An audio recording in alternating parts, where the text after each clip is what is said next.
As a manufacturing country, the United States is quite surprising. On average, the country produces about 19.4 million barrels of oil per day. Saudi Arabia and Russia are second and third in the ranking, with about 11 million barrels per day, about half that of the United States. But at the same time, the United States ranks second among the major oil importing countries. That is, they actively buy oil. China alone buys about 10 million barrels of oil per day, while the United States buys about 6 million barrels per day.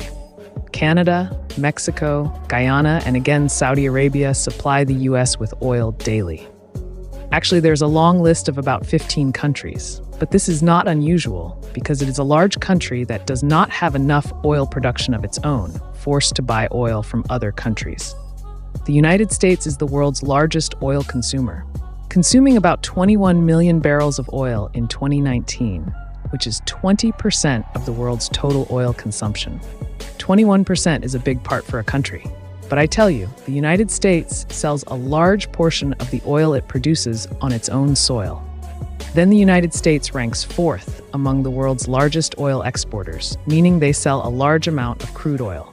The country ranks fourth behind Saudi Arabia, Russia, and Iraq and sells about 3.6 million barrels of oil per day. It is surprising you are selling oil, but it is to buy again. What actually happened? The truth is that the United States cannot use its own oil. As oil and gas prices skyrocketed in the US in 2022, many looked for a solution to this problem. The United States has approximately 38.2 billion barrels of oil reserves, which are still intact. Judge for yourself. About 14 million acres of land and 9.1 million acres offshore are leased for oil extraction, but not used. What if all the oil is extracted? The price will drop. Everyone will be happy. But as sensible as the idea may seem, many experts say it is impossible for the United States to extract and use its own oil. Another strange paradox is that even if the United States were to extract all the oil, the price of fuel would not fall. For what reason? For the same reason, the US cannot use its own oil, so it can only sell it.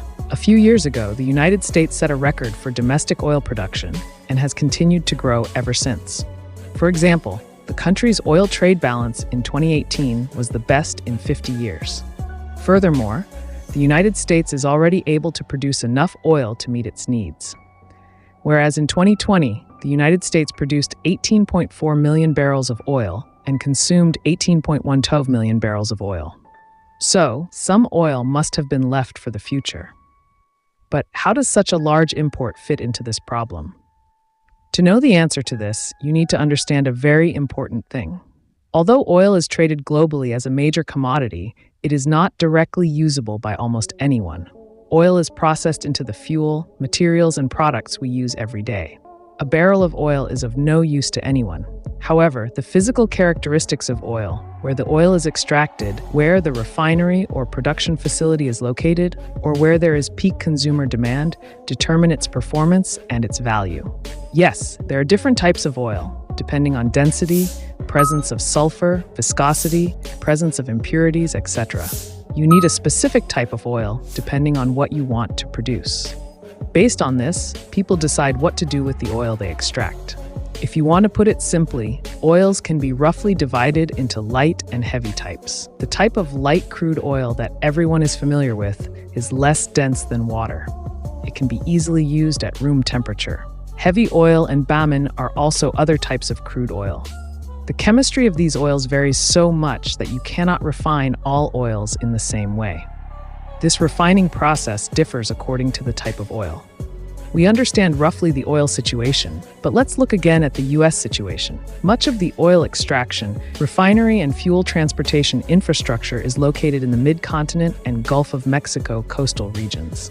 This is the reason why the 5 states with the lowest fuel prices also have the same location for most of the infrastructure: Mississippi, Oklahoma, Tennessee, Alabama, and of course Texas. Believe it or not, oil pipeline operations have been around since the 1860s. At that time, pipes were almost impossible. Cars and flatboats were the most common means of transporting oil barrels. But the industry needed some better systems. In 1862, a modern pipeline was built, unlike our current pipeline, with 2 wooden planks joined in a V shape. This pipeline transported oil about 1,000 feet by simple gravity alone. But in 1863, an iron pipeline was laid in Pennsylvania, complete with pumps, and then there was no stopping. Even today, many states with high demand for motor fuel do not yet have such modern infrastructure, receiving fuel by ship, rail, and truck. But most crude oil in the United States that is transported long distances is done by pipeline. As of 2014, the length of U.S. interstate pipelines was about 160,000 miles, and not all of them have been reached yet. For example, the state of California, which has the largest population, has more population than the 21 least populated states in America. A very clear comparison. The population is also high here. California is almost an oil island, with no pipeline connections to other crude oil production and chemical analysis regions, and very little of its own oil production. California imports about 70% of its crude oil, with very little from other states. Why this happened is very complex. We can only say it depends on geography and political decisions at the state level. It is likely that California will never be connected to a major U.S. oil pipeline because the cost of the project would be too high and the need for oil is uncertain. As the state of California is transitioning from internal combustion engine to electric vehicles, there is no need for oil. So what is oil worth? Now we return to the original question. Why does the United States not use the oil produced by itself? It is actually very simple. The country has reserves of light oil, but needs heavy oil. More advanced molecular processing is required to produce high-quality products from heavy oils, as heavy oils are less expensive than light oils. It costs a lot to make it usable. For example, a few days ago, the average price of heavy oil was $54 per barrel, and for light oil it was. That's just over $70 a barrel, but many U.S. refineries are typically set up to process heavy crude oil. This is because a few years ago the United States built its industry solely on heavy oil processing. Then it increased wealth and supply potential. The refineries were actually designed to process oil from Mexico and Venezuela, and much of it is typically heavy and high in sulfur content. But the country's own oil is actually light. So why not modernize refineries? No. As of January 1st, 2024, there were 132 active oil refineries in the United States. Each refinery renovation costs at least $50 to $100 million, and the cost of rebuilding the entire plant is several $billion. It is easy to calculate that the cost of renovating all factories is at least $130 to $200 billion. Behavior will cost more than that due to various accompanying factors. No one would spend such a large amount of money because it is too costly, and the current government policy focuses on reducing oil extraction and consumption. The U.S. is slowly moving away from fossil fuels. Institutions are lagging behind the industry. Investments are being reduced. After all, no one needs to spend so much to renovate the refinery. So the point is that buying other people's oil seems more profitable than using your own oil. It seems strange. At this point, the U.S. makes more money by selling their own oil and buying other people's oil and refining it than by any other means of importing oil. Even excluding transportation costs, imported oil comes at a lower cost. The primary reason is that the cost of extracting oil in other countries is much lower than in the United States. This cost covers cost of land, rent, labor, etc. Everything costs a lot more in the U.S. But that's not the only reason the Jones Act of 1920 came about. This law requires that goods transported from one U.S. port to another U.S. port must be carried by U.S.-built, U.S.-owned, and U.S.-owned vessels. You see the problem here. It is indeed possible to transport oil from Texas to the east coast of the United States, but Texas oil goes to Asia, and East Coast oil takes it from the Atlantic. The reason for this strange route is because of cost. Because of the Jones Act, shipping oil from the Gulf of Mexico to the East Coast is 3 times more expensive than ocean transportation. And this is despite the well-developed infrastructure of seaports. But the law is the law. Now we imagine if the U.S. only uses its own oil from now on. This will cause immediate problems without even thinking about how much money it will cost to renovate the refineries. Using only light crude oil will not cover some markets, and billions of dollars invested in heavy oil processing will be lost. processing centers will no longer be required.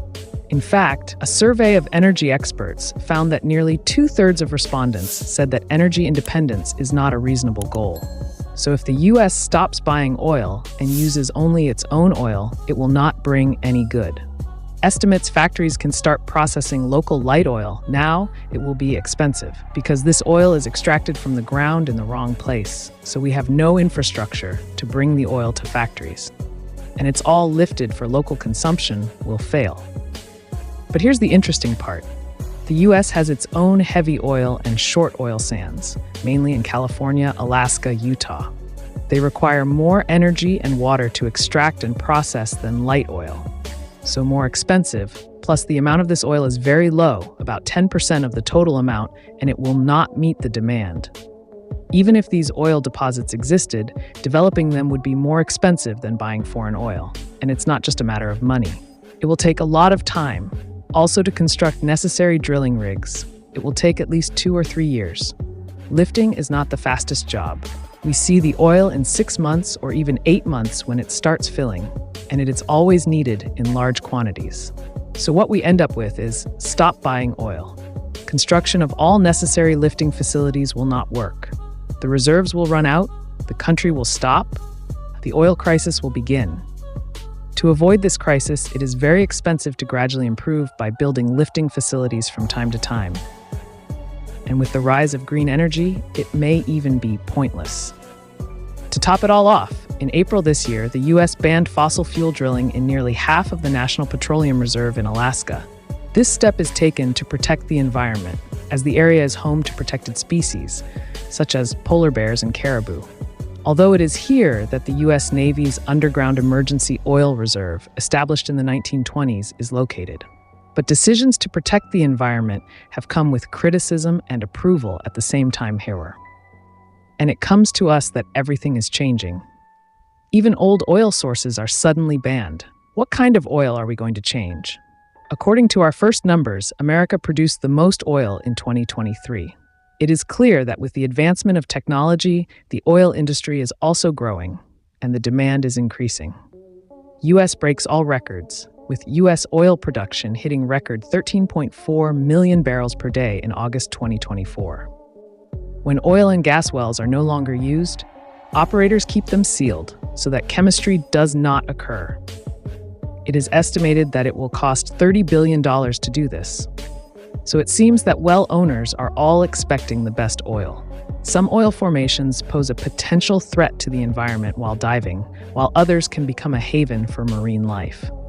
Over the years, the iron platforms used for oil quagga drilling are taking on an incredibly different role. They are becoming artificial coral. This is their retirement, and old oil rigs surrounded by marine life are becoming popular spots for divers and snorkelers. That's natural, because there's so much to see. Since you finished the video, give me a like. See you again.